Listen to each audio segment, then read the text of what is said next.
Hello, and welcome back to another update where I cover the latest developments throughout the front line in the Russo-Ukrainian war. It is your host, Union, and in this one there are significant developments both on the political plane but also on the frontline situation. We go straight into the political developments, as in the Ukraine war there was some London peace talks that were supposed to take place today, where the US downgrades their presence to a few experts rather than the direct negotiators, and that is due to the fact that the United States, prior to this meeting, had the Axiom news channel report on the details of the peace proposal, and from the details that were presented through this media, the Ukrainians and the Europeans completely disregarded the peace plan, said it was a terrible plan and would not follow this plan, and this made the United States take the decision that they would not be present at a meeting where they will just be criticized for their plan. We'll get into the details of the plan later, but what we see is that in response to the developments, US Vice President J.D. Vance said, "We will withdraw from mediating between Russia and Ukraine if we do not receive a positive response. We have presented a clear and fair proposal to both the Russians and Ukrainians." So what are the details of this plan? Well, it is fairly clear. Russia gets a few concessions for them, and a few tiny things are offered for Ukraine, and then there's a few other details. What Russia gets is the jure recognition of Crimea as Russian, so a judicial recognition of Crimea as Russian territory. That means under United Nations it would be regarded as Crimea as Russian. And de facto recognition of control over territories occupied by Russia. So the territories that the Russians currently occupy, the red-colored ones on this map here, would be under Russian control permanently based on the situation on the ground and not judicial. So the United Nations would not recognize it, the US would not recognize it, but it would be the case. The Russians would own it because they would not withdraw from it, which is basically giving the territories currently occupied by Russia as concessions for Russia to accept this peace deal. At the same time, Ukraine would not be allowed to join NATO. It may become part of the EU, but not NATO. The sanctions imposed on Russia since 2014 would also be lifted. And finally, cooperation with the United States in energy and industry would happen between the United States and Russia. In turn, what is offered to Ukraine is a few security guarantees from a group of countries without US participation, the return of a small area in the Kharkiv region, so the small areas here that is under Russian occupation that the Russians have not claimed. These areas would be returned to Ukraine in this peace deal. Unhindered passage along the Dnieper River, which runs along the front line in the south, so the Ukrainians would be able to pass through the Dnieper River with all of their vessels without any Russian hindrance. And finally, compensation and assistance in updating, but it is not specified at whose expense. So there will be some compensation, some assistance in rebuilding the country and fixing some stuff, but it doesn't specify who will pay for it. Likely it will be European nations that will help Ukraine rebuild, as multiple European nations have already pointed out cities that they will help rebuild. Denmark has pointed out Mykolaiv as a city that they would want to help rebuild, making it similar to the Copenhagen of Denmark. So from this deal, there is multiple parts to look at. The Russians do not get everything they want, but the majority of what they want. They would not be getting the remaining parts of the Donetsk, Zaporizhia, and Kherson regions, but they would gain control over a significant portion without pretty much any consequences, as the majority of sanctions would be completely lifted from Russia, and that would significantly improve the economical situation in Russia, while at the same time allowing them to hold what they have gained. So it is definitely one that the Russians are happy about their goals for their operation, their war itself. Ukraine's refusal to join NATO is a big part of it, so they'll be gaining somewhat multiple parts of their goals. So it is definitely a victory for Russia in terms of what they'll be getting. But what is an even bigger victory for Russia is that the Ukrainians are barely receiving anything in this peace deal. The security guarantees are something that they already have. The compensation and assistance is not specified. The return of the small area in the Kharkiv region is barely anything. And based on that, it is clear that the Russians are the big winner of this, which is also representing the results of the 3 years of war. The Russians have won this period of time because the Ukrainians have been unable to regain control of the territories. And it is a clear victory for Russia, despite the Ukrainians achieving much more success than was initially expected of them, which is a victory in and of itself for Ukrainians.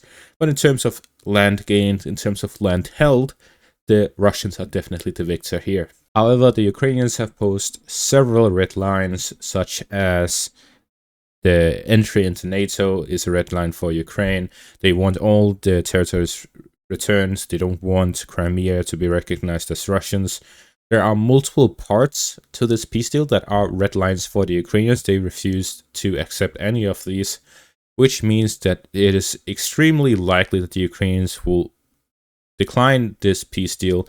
And based on the words of J.D. Vance, it seems that this is the final offer for Ukraine, and if Ukraine refuses it and Russia accepts it, then the situation politically would be extremely difficult for Ukraine in terms of their relations with the United States, and we may see a return to the cancellation of aid and intelligence for Ukraine by the United States, which will allow the Russians to significantly improve the frontline situation for them and achieve much more success militarily across the front line. And from that point onwards, it'll be Russia's #1 goal and Ukraine's #1 goal for Russia end and win the war before the Trump administration ends the rule of the United States, and for Ukraine to survive until Trump ends his term, for a potentially better situation for Ukraine and worse situation for Russia. Therefore, the Russians would be looking to gain control over the territories that they have claimed in its entirety, and potentially also expand their goals beyond these 4 territories, while the Ukrainians would be looking to go entirely to defense and not attempt any offensive operations, as their objective would be simply to survive while the Europeans build up their defense industry and send continuous aid to Ukraine, and their hope for the next US administration to give them enough help to come out on top in this conflict. As for the frontline situation, there are several developments in favor of the Russians and a few under the development of Ukrainian situation in the northern section of the front line. The Russians advance within the Kursk region and the Ukrainians within the Sumy region. The Russians also managed to advance west of Toretsk, to the southwest of Pokrovsk, and in the southwestern outskirts of the Toretsk region, while the Ukrainians managed to regain full control over Luknia in the Sumy region. Starting out in the Sumy region, the Ukrainians pushed the Russians out of the town of Luknia, out the outskirts, and this could be another direction where the Russians withdrew during the ceasefire. However, it is not clear. All we see is footage, geolocated footage, of the Ukrainians being struck in the outskirts of the town by a Russian FPV drone. In the eastern direction near Guevo, the Russians gain control over this island, surrounded by rivers to the north and to the south. This shows that they have started operations to fight over the forest areas here south of the Sel River, to regain full control over the Kursk region and continue their battles over the island-ish area here in between the Russian-Ukrainian possessions, the marsh. This is a very difficult terrain to fight in. However, it is still part of the Kursk region, so the Russians will look to regain full control of it. In the eastern section of the front line, the Russians managed to make a significant advance here west of Toretsk, gaining control over several fortified positions of the Ukrainians in the area and regaining full control over Leonidivka. Following the capture of all the fortified positions to the southwest here near New York, the Russians significantly improved their positions and launched several offensive operations towards the fortified positions here. Gaining control of them allows them to hold fortified positions on the high ground overlooking these towns along the Kryvyi River. There is this final fortified position just northwest of Novosibirsk. If the Russians gain control over that, they'll align the front line with the river line to the west. They'll have full control over the high ground and the fortified positions here west of Novosibirsk, which will allow them to fight over the town, enter into Sherbinivka, and gain control over the area here west of Toretsk.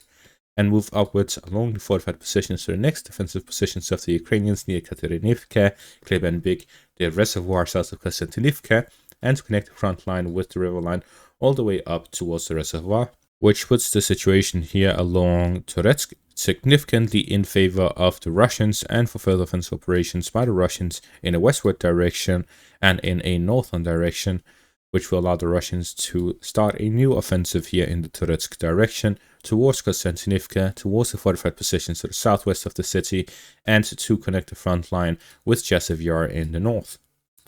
The Russians also managed to advance here in the central parts where they are flanking the fortified lines of the Ukrainians.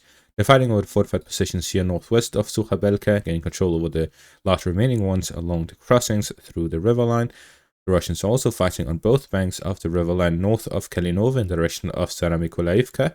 The Russians are here looking to bypass the fortified positions in between Sukhabelka and Kalinova by attacking Staramykolaivka from the south and flanking the positions from the east.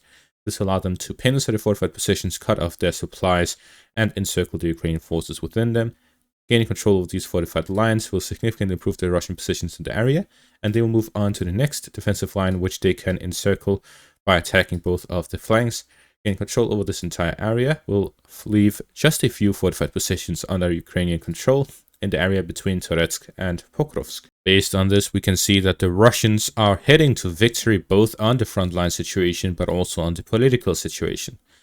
There's an advance by the Russians here southwest of Pokrovsk, where they are entering the outskirts of Kotlyarivka and fighting over the forest lines south of the town, where the Russians are looking to regain control over the road, Kotlyarivka, and then move onwards towards Toretsk from the northern flank and to re-enter Bohdanivka from the south. There are also some fighting that continues here west of Velika Novosilka. However, there's been no frontline developments as the Russian offensive operations didn't manage to succeed in gaining new territory, as the Ukrainians were able to hold their positions, although they were pushed back deeper into these towns.